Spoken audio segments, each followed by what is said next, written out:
time to reacclimate themselves to lockers, so they'll spend time the first couple of days of school, even get the chance to practice at their lockers, and then they'll have time before either first period or homeroom if they have it to drop their phones off before school starts, stays in there for the school day, picks it up after the last period of the day. Right.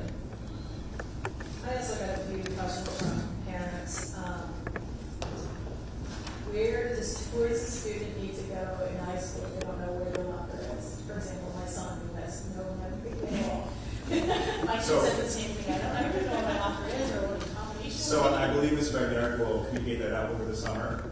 Kids may get their lockers the first day of school when they go to period one, and maybe their period one teachers will assign them or give them their lockers at that time. So that communication will certainly come from both building administrators and office.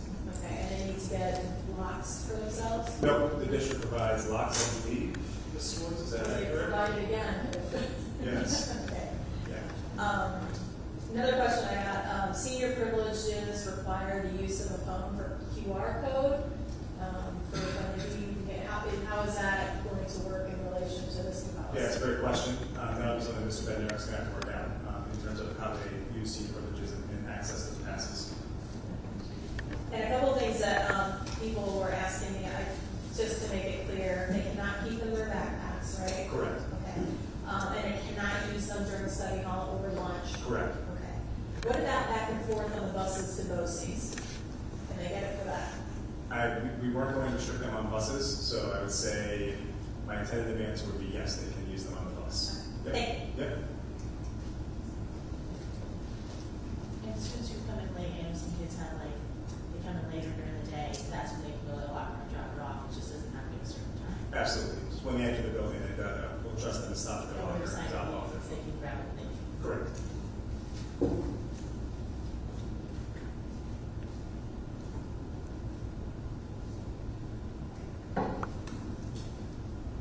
Does anyone else have any questions? I did, but I just don't want to be on TV, so I don't know how it works. That's right, we'll put you on TV. We'll voice it, we'll put that blur over your face. That's who we are. Can we do that or no? I'll keep it pointing over there if you don't mind. If Okay. So, my name is Darren Jones. I recently just started teaching this past year. Sorry. I just started teaching this year, the past year at BOCES, and I have 3 children. One who's graduated, and I have 2 that are going into sophomore year, 2 girls. And I just want to say, as far as just started teaching, it was a huge distraction. It was a huge problem in class. I didn't realize the problem that we had with cell phones until I started teaching. And I have, my kids are great, but they're on their phones all the time as well. But I just wanted to say, I was hoping more parents would come out and talk about this, but I can't picture too many teachers out there that are for having cell phones in class. Again, it's just a huge distraction to me. So I just wanted to say that. And, that was my concern. I'm a little nervous up here. I don't really do this kind of thing. But when I did hear about the cell phone ban and stuff, I was super supportive of it, supporting it. So I just wanted to say that. But all right, thank you. Thank you. Huge distraction.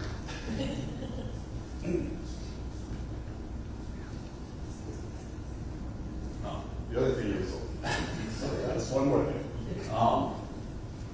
I'm hoping that comes from the top-down administration, that they're not going to leave it up to any teachers. And it sounds like you're on the right path. I think it's administrators are going to tell the teachers, hey, this is what's going to happen, because some of the kids in my class were like, oh, Mr. Such and Such does this, or Mr. Such and Such does that with cell phones. It's super annoying. I don't care what other teachers are doing. I kind of set the policy, and it kind of worked. If you do it in the beginning, it is what it is, so you get used to it. So it's like anything, get used to it. So, but I appreciate it. Thanks, very much. Thank you. Anyone else have anything? I think there was a question last time about communication during the day. Students have, skills, school sports and things change. That we need to talk to the coaches and make sure they communicate as early as possible. As you know, coaching basketball games, 4 o'clock, leaving, cross time leaving, 2:30, whatever. We make sure somehow, that's more serious. Yeah, I think it's going to be, it was a good point brought up at the last meeting. It's important that we use both Parent Square to communicate with parents as soon as possible with any changes for athletics, that sort of thing. But also the PA system. As soon as a change is made, we've got to hop on the announcements at the end of that period, right? And let kids know that practice has been changed, or the game's been canceled, that sort of thing. So Marcy is already aware that she's got to be very timely with any changes. It's going to be hard to happen at 2 o'clock, right? School's about to end. So she'll be cognizant of that with any adjustments, but I think the combination of Parent Square to get out to parents as soon as possible and using the old school PA system so the kids know what's going on, those two things should be true. Thank you. I had asked the last time we discussed something about devices with parental controls, and you said you would look into it, so I'm just curious. Yeah, I think that would be really hard to police.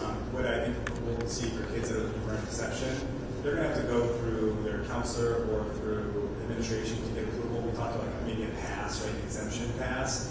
Other than that, it's got to be a phone that you know is not a smartphone. I think it would take way too much time for administrators to try to police whether a phone's got parental restrictions on or not. A student can say that they're on, but then have the passcode to change it after. So I would say that that's too difficult to police. It's going to have to be either an exemption with some type of like a pass for students, or the phone looks like our old school, not smartphones. Right, flip. Thank you.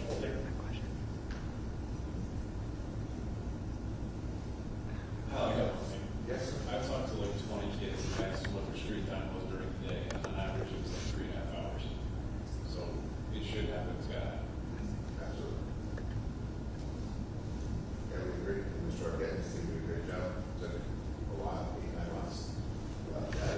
Together, so, and this is the student policy that shows student responsibility. So you don't have to worry about that, just fear and cost, like it goes into those, this chat, and so we're putting something to yourself. This is a good first step. And we did hear back from the company about pouches. Interestingly enough, they're not interested in supplying a pilot. They'll only do school-wide. And so we're going to go see if we can finagle something, but at this point, they're not interested in supporting a pilot.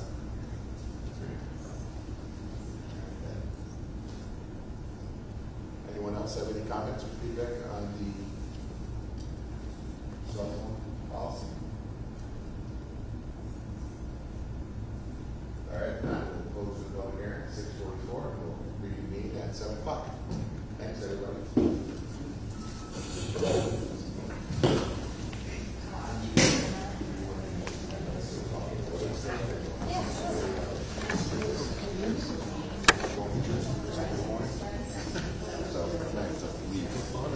Auctions.